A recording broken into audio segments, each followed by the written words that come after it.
Dari banyaknya agama di dunia dengan konsep ketuhanannya masing-masing, kita dapat melihat Tuhan itu dianggap sebagai objek sesembahan bagi orang yang beragama. Ada yang menyembah satu Tuhan, 3 Tuhan, 300 Tuhan, dan bahkan ada yang menyembah 330 juta Tuhan. Secara garis besar, kepercayaan Tuhan itu terbagi menjadi dua, kepercayaan monoteis dan politeis. Meskipun memang ada orang yang menyembah Tuhan panteis atau panenteis, namun hal itu tetap termasuk dikategorikan pada kepercayaan politeis, karena keyakinannya bahwa hal-hal kontingen merupakan bagian dari Tuhan, atau Tuhan itu sendiri merupakan bagian dari hal-hal yang kontingen. Dari berbagai macam kepercayaan agama yang ada, terdapat salah satu agama yang dikatakan menjadi bagian agama Abrahamik dan mengklaim sebagai awal dari doktrin Abraham. Agama ini dinamakan Yudaisme dan orang-orang yang mengikutinya adalah orang-orang Yahudi. Kalau orang-orang Yahudi mengklaim Yudaisme adalah awal doktrin Abraham, kenapa Abraham sendiri bukanlah seorang Yahudi? Kalau orang Yahudi mengklaim bahwa Abraham itu adalah seorang Yahudi, demikian semua keturunannya diantaranya keturunan dari jalur Ismail adalah orang-orang Yahudi. Karena bapaknya sendiri, Abraham adalah seorang Yahudi. Berarti orang Arab yang merupakan keturunan Ismail, salah satunya figur Muhammad sebagai Nabi Islam adalah merupakan orang Yahudi. Oleh karena itu, orang Yahudi harus menerima kenabian Muhammad karena dia berasal dari bangsa Yahudi. Faktanya, orang Yahudi menolak kenabian Muhammad karena mereka mengatakan Muhammad itu bukan nabi untuk bangsa Yahudi. Demikian, Abraham bukan seorang Yahudi. Bahasan ini waktu itu pernah gue bahas dengan judul apa sebenarnya agama Abraham. Lo bisa nonton dengan cara berlangganan membership di channel ini. Dan untuk bahasan kali ini kita akan membahas konsep ketuhanan Yahudi itu sendiri. Apakah orang-orang Yahudi dan agamanya merupakan kepercayaan monoteis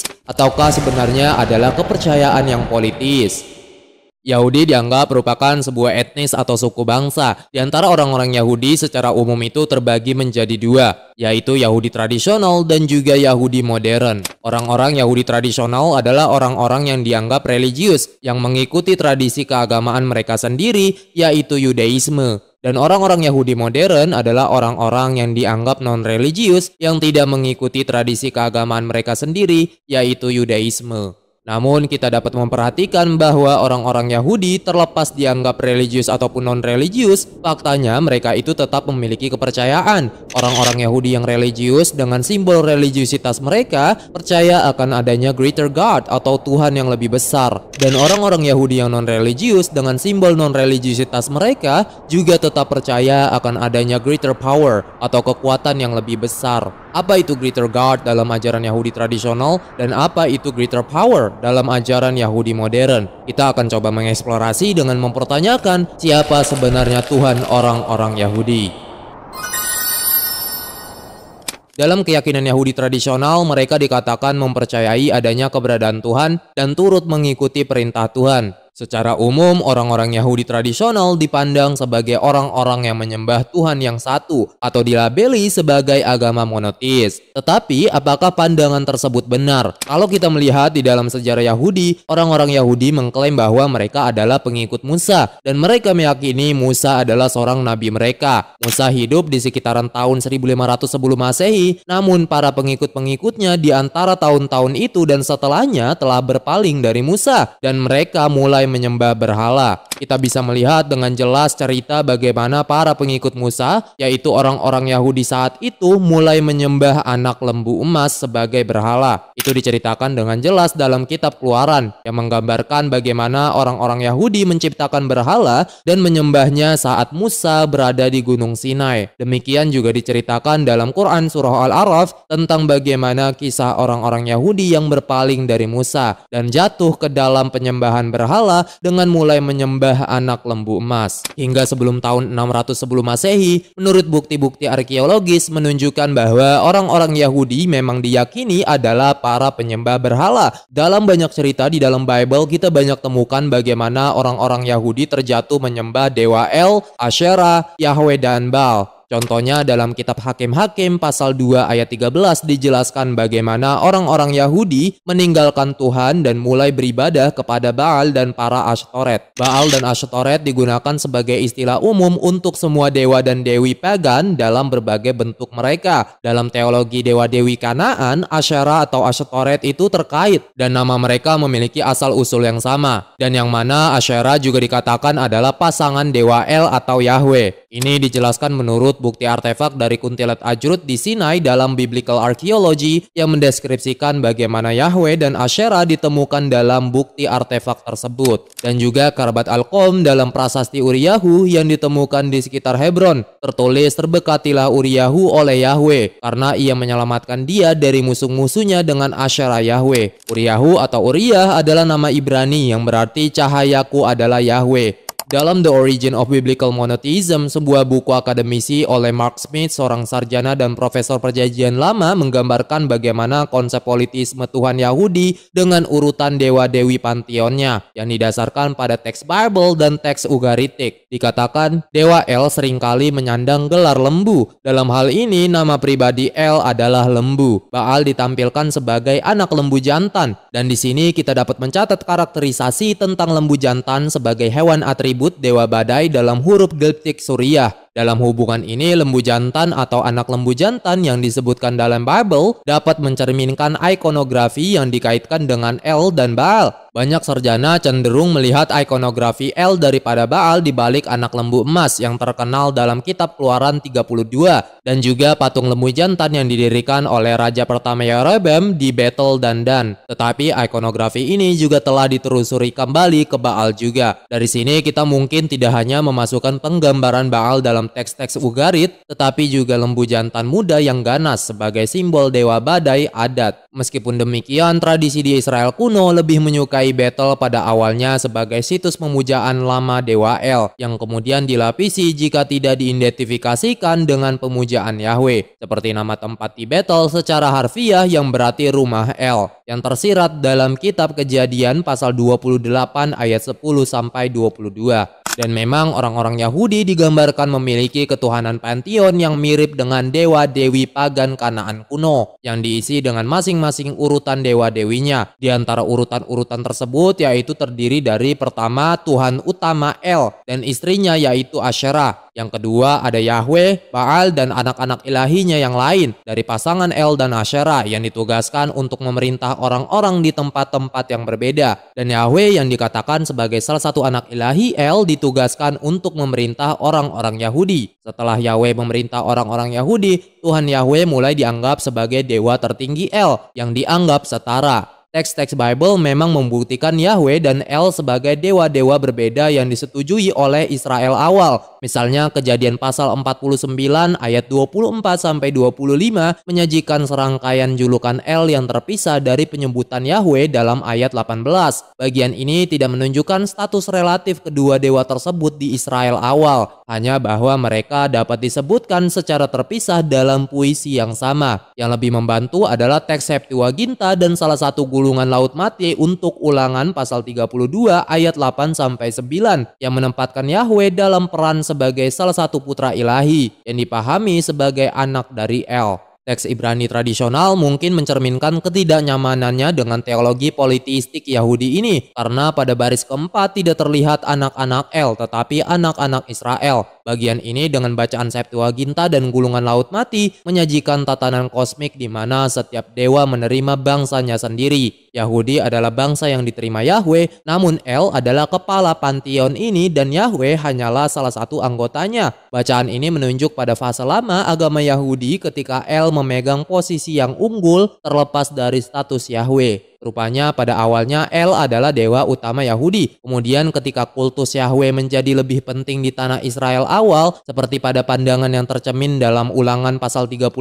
ayat 8-9, berfungsi sebagai cara untuk mengakomodasi perkembangan agama ini. Jika El adalah dewa Israel yang asli, lalu bagaimana Yahweh menjadi dewa utama Israel dan diidentifikasikan dengan El? Dalam beberapa hipotesis menjelaskan, pertama, El itu adalah dewa asli Israel awal. Seperti yang telah disebutkan, nama Israel menunjuk ke tahap pertama, begitu pula referensi kepada El sebagai tokoh yang terpisah seperti dalam Kejadian 49 dan Mazmur 82. Kedua, El adalah kepala panteon Israel awal dengan Yahweh sebagai dewa prajuritnya. Teks-teks yang menyebutkan El dan Yahweh tetapi tidak sebagai tokoh yang sama yaitu Kejadian 49 bilangan 23-24 dibahas di bagian berikutnya yaitu Mazmur 82. Menunjukkan adanya penyesuaian awal antara keduanya dalam beberapa bentuk awal politisme Yahudi. Jika Mazmur 82 mencerminkan model awal politisme Yahudi, maka El akan menjadi kepalanya, dengan Yahweh sang prajurit sebagai anggota tingkat kedua. Namun Mazmur yang sama juga menggunakan bahasa kekeluargaan. Dewa-dewa lain disebut sebagai putra-putra yang maha tinggi. Karena itu Yahweh mungkin sebelumnya dipahami sebagai salah satu dari putra-putra ini. Yang ketiga, El dan Yahweh diidentifikasikan sebagai satu dewa tunggal. Jika El adalah dewa Israel asli, maka penggabungannya dengan Yahweh prajurit ilahi selatan mendahului Kidung Agung Deborah dalam kitab Hakim-Hakim 5. Setidaknya untuk wilayah Israel tempat komposisi ini dibuat. Dalam teks ini Yahweh prajurit ilahi dari selatan dikaitkan dengan kemenangan di dataran tinggi tengah. Penggabungan itu mungkin terjadi pada tingkat yang berbeda di berbagai bagian Israel. Dalam hal ini relatif awal di wilayah tempat kitab Hakim-Hakim 5 disusun, tetapi mungkin kemudian di tempat yang lain. Banyak sarjana menempatkan puisi tersebut pada periode prakerajaan dan mungkin kultus Yahweh menyebar lebih jauh ke dataran tinggi Israel pada periode prakerajaan dengan menyusup ke situs-situs kultus El dan mengakomodasi teologi El mereka. Dan mungkin Ayub tampaknya menjadi indikasi lebih lanjut tentang kelangsungan hidup kultus El di Transjordania. Dari buku tersebut menjelaskan ide konsep politisme dalam ajaran Yahudi yang disusun berdasarkan data artefak kuno dengan teks Bible dan diselingi teks Ugaritik. Agama Yahudi pada dasarnya cenderung ke arah politeisme karena kitab Yahudi memuat banyak referensi tentang banyak dewa dan dewi pagan. Misalnya dalam kitab Keluaran pasal 15 ayat 11 mengatakan ketika Musa bertanya kepada Tuhan, "Siapakah yang seperti engkau di antara para Allah ya Tuhan?" Di sini Musa itu tidak meniadakan Tuhan yang lain, melainkan Yahweh adalah Tuhan yang paling tertinggi dibandingkan dengan Tuhan-Tuhan yang lainnya. Begitu juga dalam kitab Mazmur pasal 82 ayat 1 dikatakan Allah berdiri dalam sidang ilahi, di antara para Allah ia menghakimi. Di sini juga tertulis tidak meniadakan Tuhan-Tuhan yang lain, melainkan hanyalah Yahweh Tuhan yang lebih tinggi dan yang akan menghakimi Tuhan-Tuhan yang lain. Dan juga dalam kitab Mazmur pasal 86 ayat 8 juga mengatakan hal yang sama. Tidak ada yang seperti engkau di antara para Allah. Di sini juga sama tertulis bahwa tidak memungkiri adanya Tuhan-Tuhan yang lain.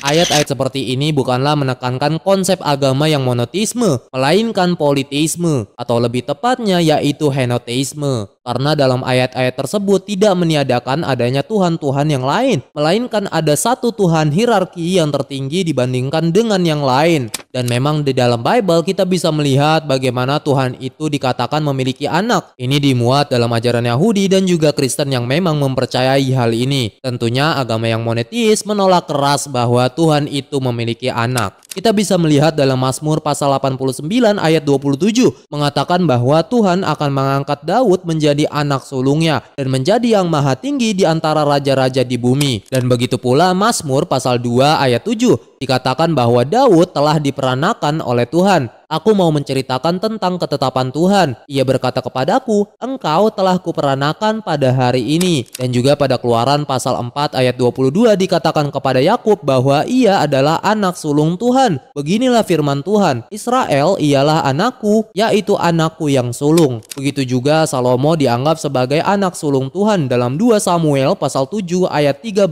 sampai 14. Dialah yang akan mendirikan rumah bagi namaku dan aku akan mengokohkan takhta kerajaannya untuk selama-lamanya. Aku akan menjadi bapaknya dan ia akan menjadi anakku. Dan juga Efraim yang dikatakan sebagai anak sulung Tuhan di dalam Yeremia pasal 31 ayat 9. Dengan menangis mereka akan datang, dengan hiburan aku akan membawa mereka. Aku akan memimpin mereka ke sungai-sungai di jalan yang rata di mana mereka tidak akan tersandung. sebab aku telah menjadi bapa Israel dan Efraim adalah anak sulungku. Dan juga di Perjanjian Baru dalam kitab Kristen dikatakan bahwa Adam juga disebut sebagai anak Tuhan. Di dalam Lukas pasal 3 ayat 38, anak Enos, anak Set, anak Adam, anak Allah. Dan juga dalam 1 Yohanes pasal 3 ayat 1 dikatakan bahwa kita adalah anak-anak Tuhan. Lihatlah betapa besarnya kasih yang dikaruniakan Bapa kepada kita, sehingga kita disebut anak-anak Allah. Dan memang kita adalah anak-anak Allah. Dan juga di ayat lainnya, sosok Yesus dalam ajaran Kristen juga disebut sebagai anak Tuhan. Kalau orang-orang Yahudi mengatakan anak Tuhan itu hanyalah alegoris atau metaforis, bukan arti yang literal, tentunya orang Kristen tidak akan menganggapnya demikian. Kalau orang Kristen bilang hanya Yesus saja yang anak Tuhan dan anak-anak lain di Perjanjian Lama bukanlah anak-anak Tuhan yang literal, berarti Tuhan itu maha bingung dan Tuhan melanggar hukum logika, tepatnya hukum non-kontradiksi, karena Tuhan itu tidak konsisten mengatakan dia punya anak di tempat yang lain namun tidak punya anak di tempat lainnya juga atau di saat yang bersamaan. Tetapi kalau kita melihat dalam naskah aslinya, contohnya misalkan di dalam Ulangan pasal 32 ayat 8 dikatakan tentang bagaimana anak-anak Tuhan yang diubah menjadi anak-anak Israel ketika Sang Maha Tinggi membagi-bagikan milik pusaka kepada bangsa-bangsa.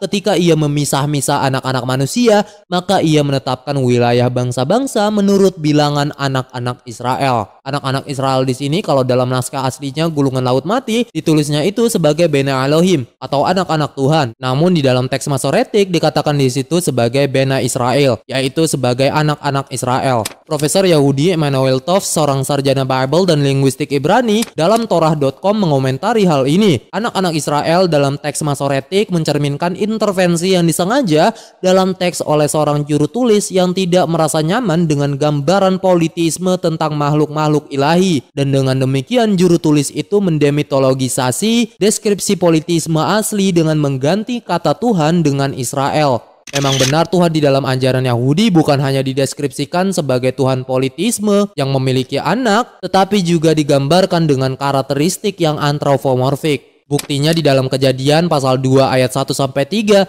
ketika Tuhan menciptakan langit dan bumi, Tuhan itu beristirahat dan berhenti dari pekerjaan penciptaannya di hari ke-7. Di dalam Kejadian pasal 3 ayat 8, Tuhan itu digambarkan sedang berjalan-jalan di Taman Eden. Dan ketika Adam dan Hawa melihat Tuhan, Adam dan Hawa langsung bersembunyi. Dan juga di dalam Kejadian pasal 6 ayat 6, dikatakan Tuhan itu sedih dan menyesal karena telah menciptakan manusia di bumi. Dan juga di dalam kitab Kejadian pasal 32 ayat 28, dikatakan bahwa Tuhan bergulat dengan Yakub dan Yakub memenangkan pergulatan tersebut. Dan juga bahkan dikatakan bahwa Tuhan itu membutuhkan ciptaannya sendiri untuk mengingat sesuatu, seperti di dalam kitab Kejadian pasal 9 ayat 12-17. Dikatakan berkali-kali bahwa Tuhan itu menggunakan pelangi dan awan sebagai tanda pengingatnya akan janjinya. Bukan cuma itu, ternyata Bible menggambarkan Tuhan itu sebagai orang tua berjanggut yang sudah lanjut usia. Dikatakan dalam kitab Daniel pasal 7 ayat 9, sementara aku terus melihat takhta-takhta diletakkan, lalu duduklah Tuhan yang lanjut usianya, pakaiannya putih seperti salju dan rambutnya bersih seperti bulu domba. Kursinya dari nyala api dengan roda-rodanya dari api yang berkobar-kobar. Dan bagi orang-orang Yahudi mistisismenya mengambil ayat ini dan diterapkan dengan tradisi kabalistiknya bahwa memang benar Tuhan itu dianggap memiliki anggota tubuh seperti dalam 10 sefirot dalam tradisi Kabalah yang mengungkapkan diri Tuhan dengan berbagai tafsir yang sangat menyiratkan bentuk antropomorfisme dan politisme agama Yahudi. Francesca Stavrakopoulou, seorang sarjana teologi dan profesor Bible, bahasa Ibrani dan agama kuno, dalam bukunya God and Anatomy, dia juga membahas bagaimana Tuhan dalam ajaran Yahudi dan Kristen memiliki asal pada mistisisme dan ritual pagan dengan dewa-dewi mereka yang didasarkan melalui bukti artefak, arkeologis, dan teks Bible juga teks Ugaritik yang menggambarkan bagaimana sosok Tuhan yang memiliki anatomi tubuh diantaranya tangan, kaki, kepala, dan bahkan alat kelamin, yang kemudian orang-orang Kristen dan Yahudi menafsirkan ulang hal-hal tersebut dan merubahnya. Dikatakan Yudaisme dan Kristen adalah agama pasca Bible atau sesudah dari Bible, dan dewa mereka yang tidak berwujud adalah gambaran ulang setelahnya tentang dewa yang jauh dari teka-teki. Karena Tuhan dalam Bible adalah dewa yang tidak hanya memiliki tubuh tetapi juga nama pribadi, kisah latar belakang, keluarga, dan juga sejumlah sahabat di surga. Dan dalam kumpulan tradisi mistik abad pertama pertengahan yang dikenal sebagai Zohar, pemujaan terhadap kaki Tuhan paling eksplisit diseksualisasikan. Zohar menguraikan dan kemudian mengkode ulang teks-teks Bible dan ajaran Yahudi yang merupakan literatur dasar Kabbalah dan Hasidisme di kemudian hari. Intinya adalah gagasan bahwa sesuatu dari Tuhan yang tak terbatas dapat dipahami melalui dunia Sefirot, yaitu dunia 10 dimensi atau dunia emanasi Tuhan yang interaktif di dunia ciptaan yang dengannya manusia dapat mengalami respon ilahi. Dalam skema teologis yang sangat esoteris dan berlapis-lapis ini, Tuhan tidak hanya berwujud, tetapi tubuh ilahi tersebut terdiri dari prinsip-prinsip pria dan wanita yang dapat terlibat dengan lembut dan seksual satu sama lain, didorong oleh kecenderungan biblikal untuk mengaitkan kaki dengan alat kelamin. Maskulinitas Tuhan yang diseksualisasikan sering dikaitkan dengan kakinya, yang dengannya aspek feminin dari kehadiran Tuhan terlibat dan bersatu secara erotis dan seksual. Dalam Zohar, kaki Tuhan menjadi simbol yang sangat kuat dari penis ilahi yang dirohanikan. Sering diasumsikan bahwa seksualisasi kaki Tuhan yang sangat khusus dan mistis ini merupakan inovasi yang memalukan tetapi tidak lazim pada masanya. Namun ini keliru. Fetisisasi kaki ilahi sudah menjadi ciri yang mapan dalam tradisi Yahudi dan Kristen selama berabad-abad. Para mistikus abad pertengahan yang berkontribusi pada Zohar hanya memanfaatkan kembali warisan Bible yang kaya akan mitologi kosmik untuk lebih memahami hubungan intim antara Tuhan dan manusia. Dan yang tertanam dalam mitologi ini adalah gagasan kuno bahwa Tuhan selalu menjadi dewa seksual, dan di dalam Bible ia memiliki alat kelamin untuk membuktikannya. Ukuran alat kelamin Yahweh sudah bisa diduga,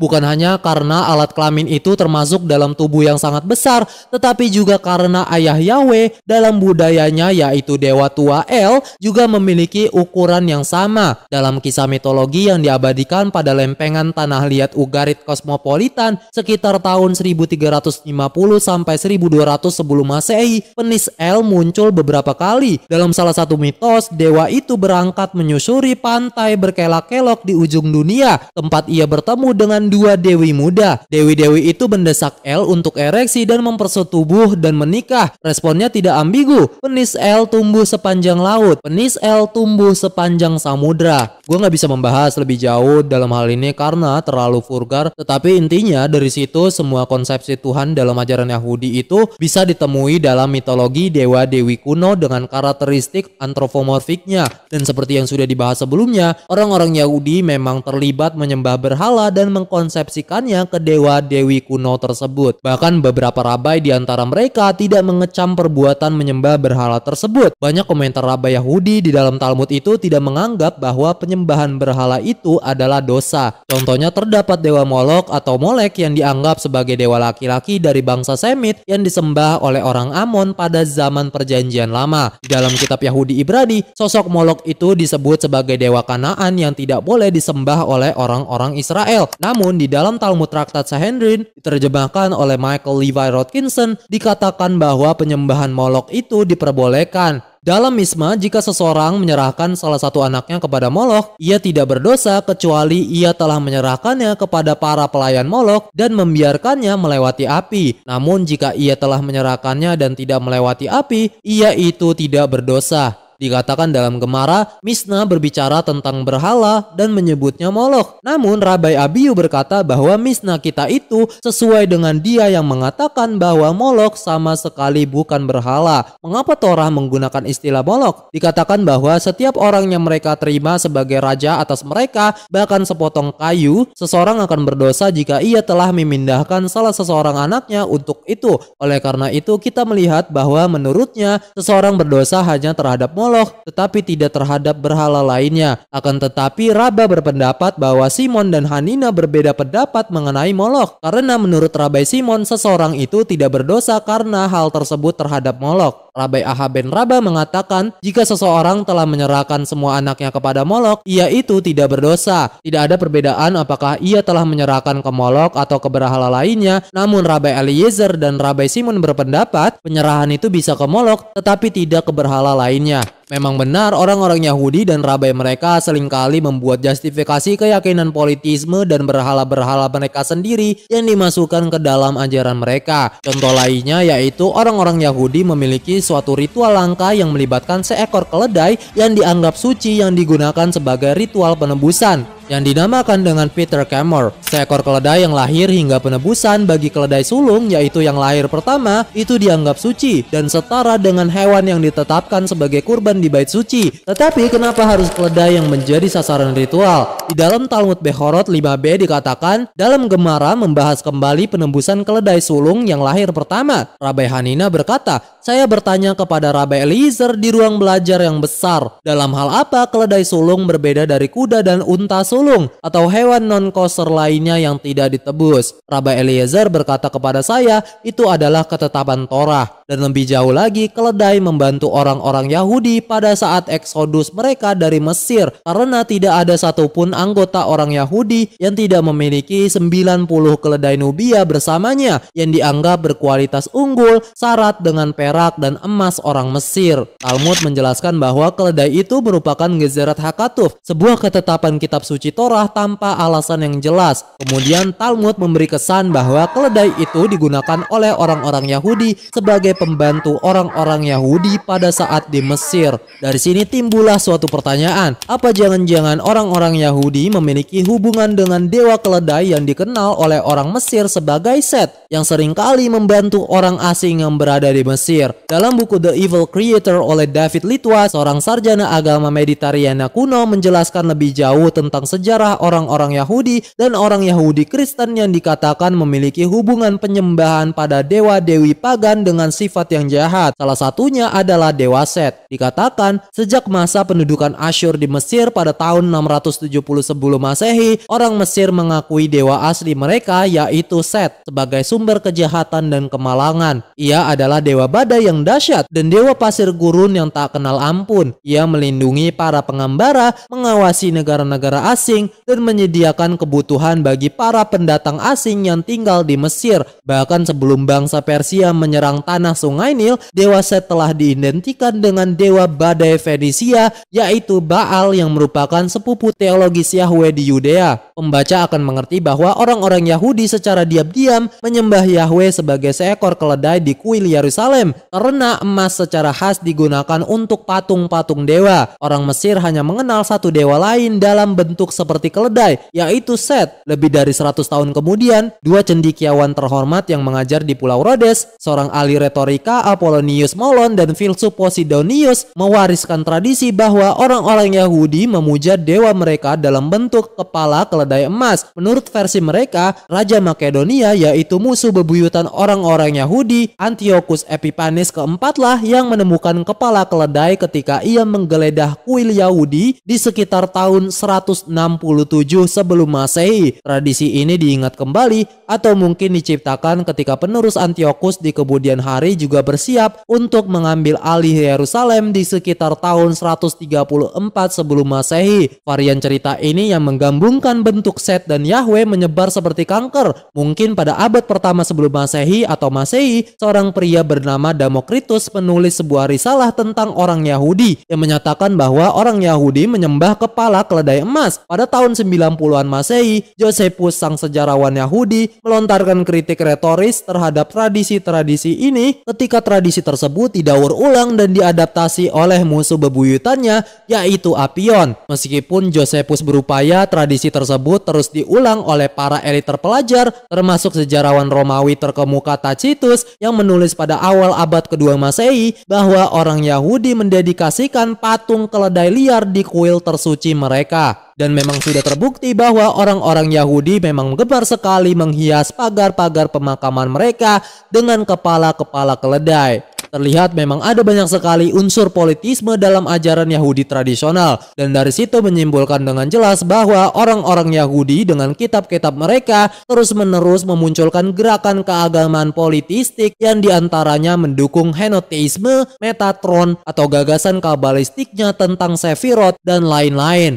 Demikian teks Babel itu sangat dipertaruhkan originalitasnya karena orang-orang Yahudi adalah para pembawa teks tersebut dan mereka telah menyusupi kepercayaan politisme mereka ke dalam kitab-kitab mereka sendiri. Maka dari itu kitab mereka harus dipertanyakan kebenarannya. Quran sudah menjelaskan bagaimana orang-orang Yahudi dengan kekafiran mereka telah jatuh kepada penyembahan berhala dan juga mereka telah mengubah kitab-kitab mereka. Dari sini perbedaan besar terjadi di mana Musa yang mana adalah seorang nabi yang diutus ke orang Israel digambarkan dalam Quran menyembah Tuhan yang Esa. Namun di dalam Bible dalam beberapa pernyataan seperti yang sudah dijelaskan sebelumnya ada banyak indikasi bahwa Musa itu adalah seorang henoteis yang tidak menafikan Tuhan-Tuhan yang lain. Terlihat dengan jelas bahwa orang-orang Yahudi sekarang bukanlah para pengikut Musa dan mereka mengubah pesan Tuhan dan pesan Musa. Buktinya Musa digambarkan dalam Talmud itu menerima wahyu dari Tuhan namun dibantu oleh setan, yang mana tentunya Quran tidak membenarkan hal tersebut. Di dalam Talmud Babilonia dari Traktat Sabat yang juga diterjemahkan oleh Michael Levi Rodkinson dikatakan Rabbi Jehoshua ben Levi berkata, ketika Musa turun dari surga,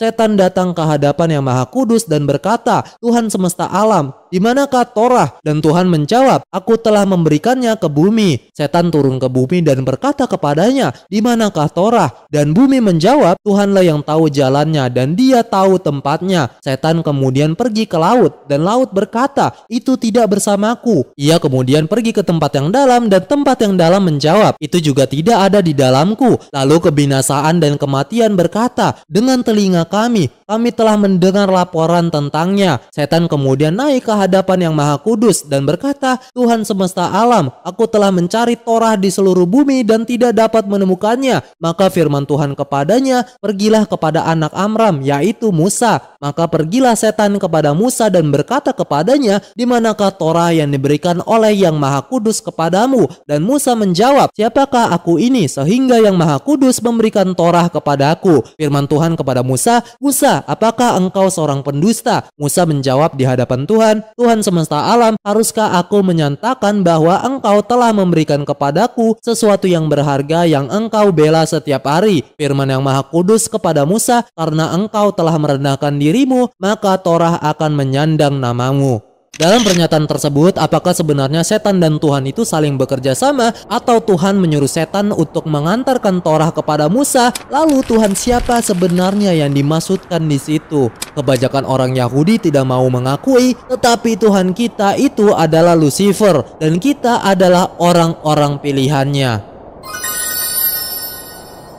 Yahudi modern dikatakan orang-orang Yahudi yang tidak mengikuti tradisi keagamaan Yahudi tradisional dan dipandang sebagai orang-orang Yahudi non-religius yang menolak doktrin agama. Tetapi kalau kita perhatikan, ternyata orang-orang Yahudi modern juga tetap memiliki keyakinan pada hal yang lain. Kita bisa melihat orang-orang Yahudi modern seringkali menyusupi di berbagai bidang sekularisme dan seringkali mendekonstruksi tiap pemahaman leluhur mereka dengan menyalurkannya melalui kemunafikan, kejahatan, dan kerusakan. Mereka berhasil menciptakan dunia baru yang dengannya modernisme terbentuk melalui berbagai dimensi kesesatan. Dan kesesatan tersebut tidak lain dan tidak bukan dibantu oleh ilmu lain yang bersifat hitam, gelap, dan jahat. Mereka membangun teknologi dengan merusakkan keindahan alam dan segala isinya. Mereka merusak setiap perilaku manusia dengan menciptakan degenerasi etika dan moral. Dan mereka membuat manusia melupakan eksistensi dan tujuan mereka sendiri. Banyak sekali tokoh-tokoh Yahudi modern yang berperan dalam hal-hal tersebut. Di antaranya itu terdapat Karl Marx dengan komunismenya, Sigmund Freud dengan penyimpangan seksualnya, Edward Bernays dengan korporat kirinya, Horst Kellen dengan multikulturalismenya, Walter Benjamin dengan dekonstruktivismenya, Theodor Adorno dengan mazhab Frankfurtnya, Louis Brandeis, Felix Frankfurter, dan Benjamin Cardozo dengan jurisprudensi radikalnya, lalu Israel Zangwill dan Emma Lazarus dengan imigrasi skala besar dan juga non-selektifnya. Dan list-list ini terus berlanjut bahkan sampai lembaran kertas buatan tangan terbesar di dunia dalam Guinness Record tidak dapat menampung jumlah nama-nama orang-orang Yahudi modern yang turut serta bergabung. Orang Yahudi modern memang tidak dianggap religius, namun mereka tetap dianggap memiliki keyakinan. Kita bisa melihat di antara mereka turut sekali membentuk modernisme, namun tetap turut serta meyakini kebangkitan adanya mesianisme. dengan menolak nilai tradisionalisme. Di antara mereka juga turut bergabung dengan berbagai macam organisasi rahasia, namun juga turut serta ikut mendukung kebangkitan mesianisme dengan menolak religiusisme.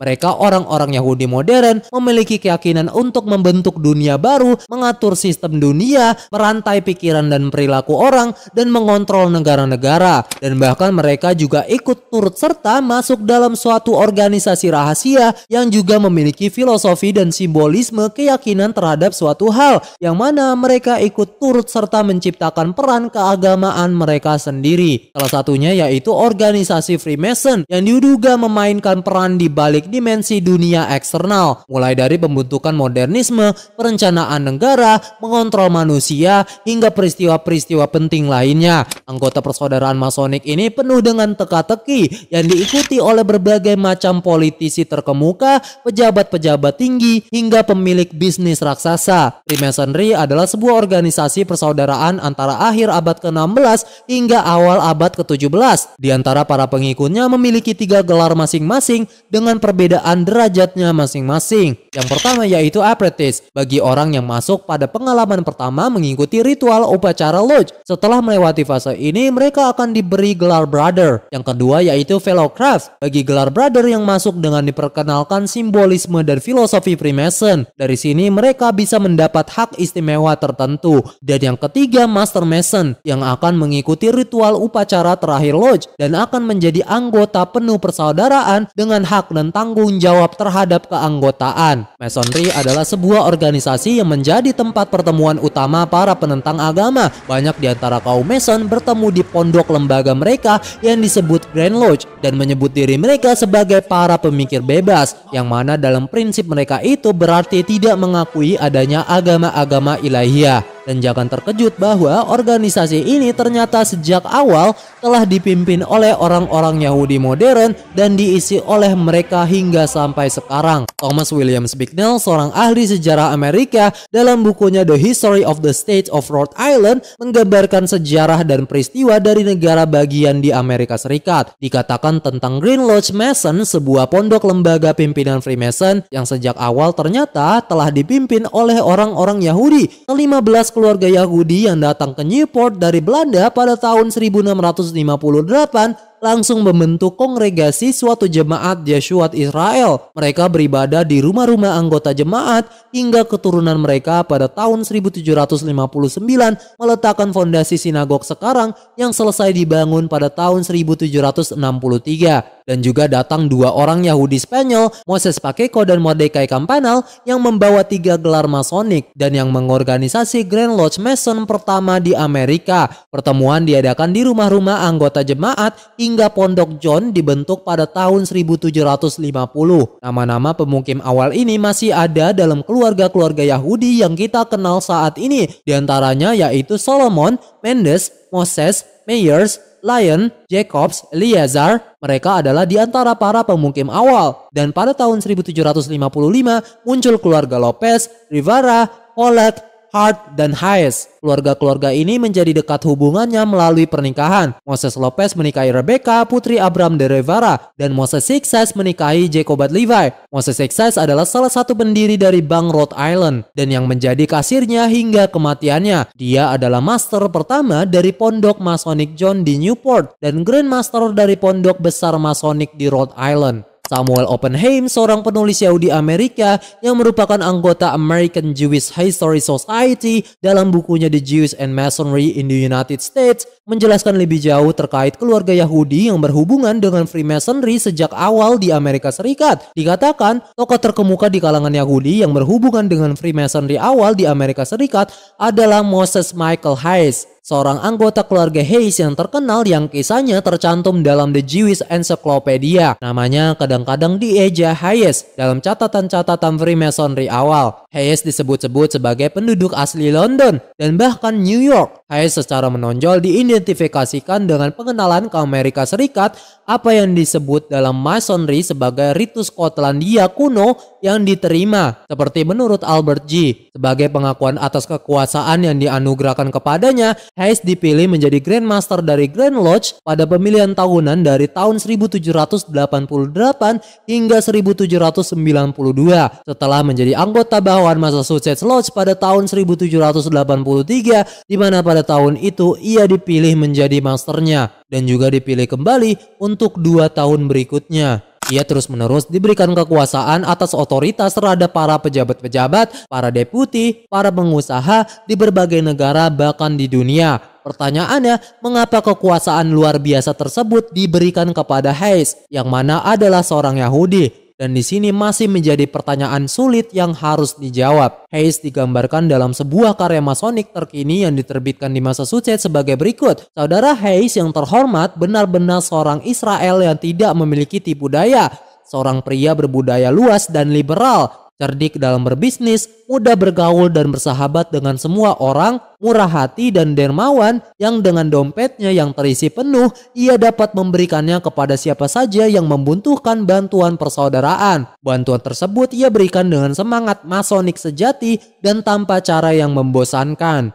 Nickerson dalam The New Era mengatakan bahwa putra Hayes dan semua cucu serta cicitnya adalah orang-orang Mason. Dari situ menceritakan bagaimana kisah orang-orang Yahudi yang membentuk awal Mason di Amerika Serikat yang ternyata juga telah membawa gelar Mason sebelum mereka datang ke sana. Yang menarik kesimpulan membentuk semua Mason di belahan dunia hingga ratusan tahun berikutnya dan bahkan hingga sampai sekarang orang-orang Yahudi modern tetap eksis menyebarkan pesan masonik dan menganggapnya sebagai rumah bagi orang-orang Yahudi. Isaac Mayer Weiss, seorang rabai Yahudi, penulis Yahudi Reformasi Amerika Serikat yang disebut sebagai rabai terdepan Amerika Serikat yang juga merupakan pemilik surat kabar Yahudi Cincinnati dalam The Israelite pada 3 Agustus tahun 1855 menyatakan berulang kali bahwa Freemasonry adalah lembaga Yahudi. Kita masih tahu lebih banyak lagi, yaitu bahwa Freemasonry adalah lembaga Yahudi yang sejarahnya, gelar-gelarnya, tugas-tugasnya, kata sandinya, dan penjelasannya adalah Yahudi dari awal sampai akhir, dengan pengecualian satu gelar tambahan dan beberapa kata dalam kewajibannya yang sesuai dengan asal-usulnya di abad pertengahan, yaitu Katolik Roma. Tidak mungkin untuk memiliki pengetahuan yang baik dalam Freemasonry tanpa memiliki guru Yahudi. Dan 2 minggu setelahnya pada 17 Agustus tahun 1855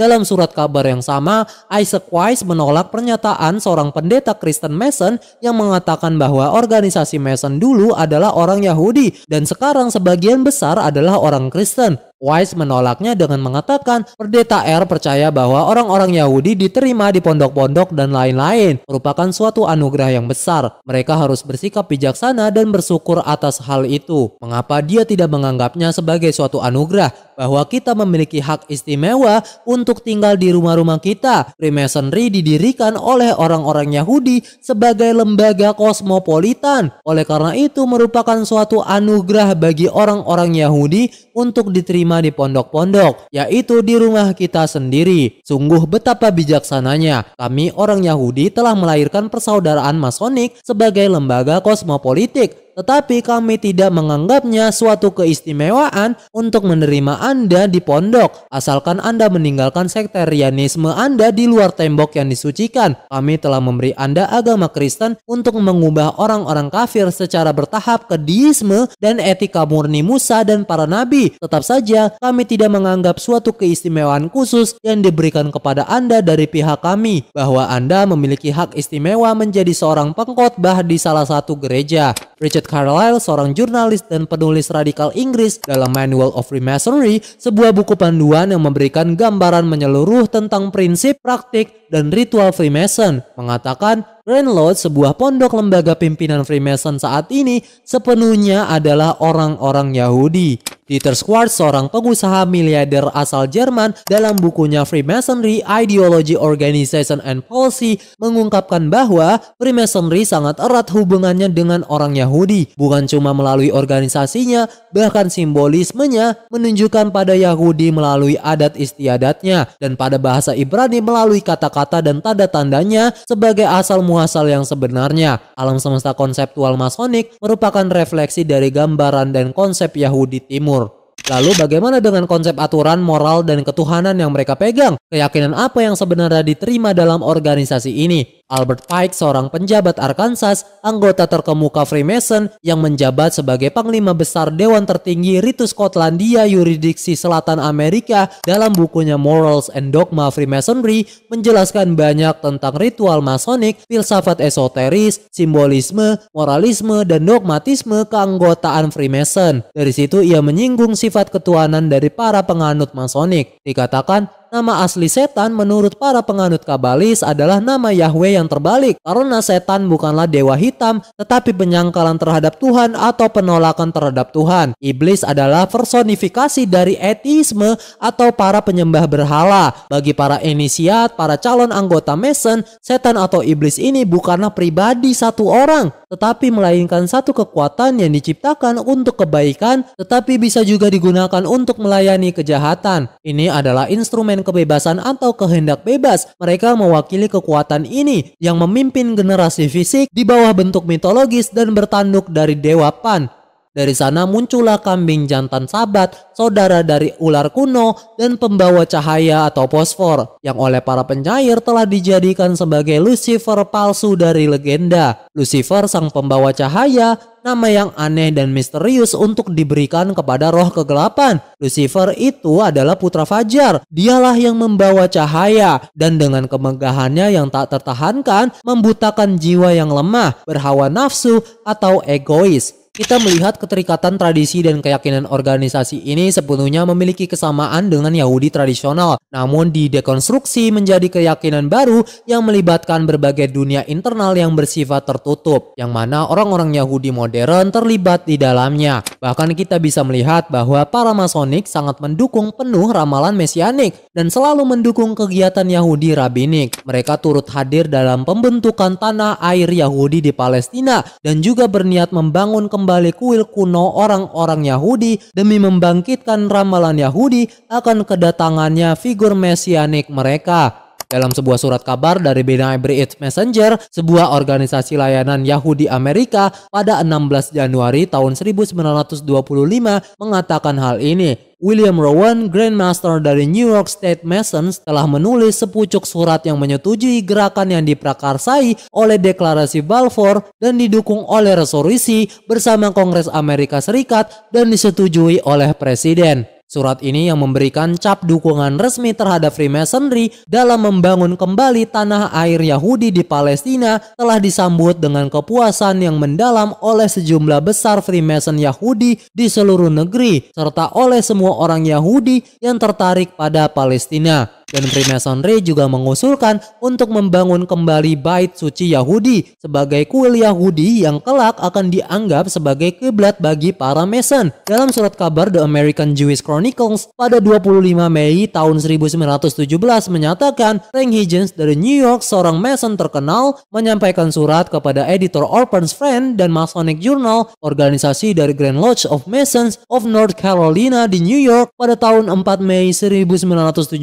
menjelaskan ada kemungkinan bahwa pencapaian masonik akan bersifat positif bukan negatif dan sangat sesuai dengan tradisi, pedoman dan semangat persaudaraan kita, sehingga sungguh menakjubkan bahwa hal ini belum pernah terjadi sebelumnya. Kemajuan sekutu kita dalam membersihkan Asia Kecil dari despotisme Turki semakin mendekatkan realisasi kemungkinan menempatkan Palestina sekali lagi di bawah kendali peradaban, dan sama sekali tidak ada keraguan dalam pikiran siapapun selain konsensus pengakuan. Bukan hanya dari kekekalan segala sesuatu, namun juga dari peran yang telah dilakukan oleh orang-orang Yahudi dalam perjuangan besar umat manusia demi kebebasan manusia. Itu merupakan sebuah janji bahwa realisasi dari aspirasi-aspirasi kuno mereka akan dihargai segera setelah berakhirnya perang. Kuil Tuhan telah 3 kali jatuh di bawah serangan penjajah orang-orang jahat dan tidak dapat membayangkannya lebih banyak lagi. Puncak kejayaan bagi bangunan masonik yang telah perlahan-lahan dibangun selama 200 tahun antara pengorganisasian loji besar pertama pada tahun 1717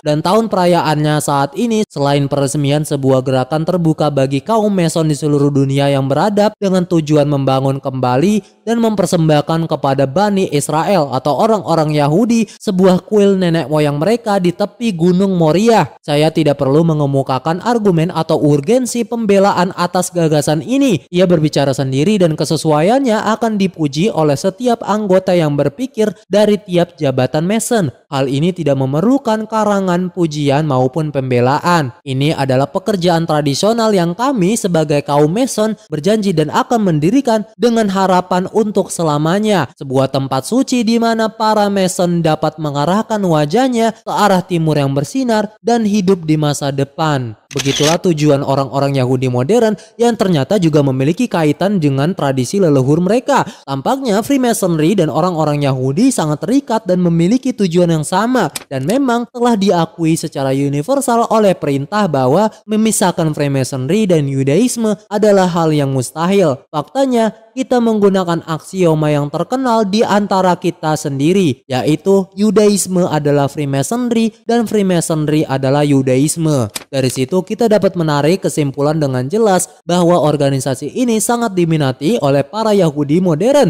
yang mana juga memiliki asal-usul Yahudi tradisional. Dan dari situ mereka berhasil menciptakan keyakinan ulang mereka sendiri tentang adanya kekuatan besar dalam memimpin dunia baru. Di episode sebelumnya kita sudah membahas hal tersebut untuk 10% agenda dari keyakinan masing-masing mereka, dan sekarang ditambah 10% lagi. Demikian telah menjadi 20% agenda-agenda mereka. Namun masih 80% tersisa dari keburukan dan kejahatan mereka yang perlu kita eksplorasi lebih jauh, terutama tentang tujuan para Yahudi terhadap dunia. Seperti biasa, itu hanya dapat ditemui di channel ini.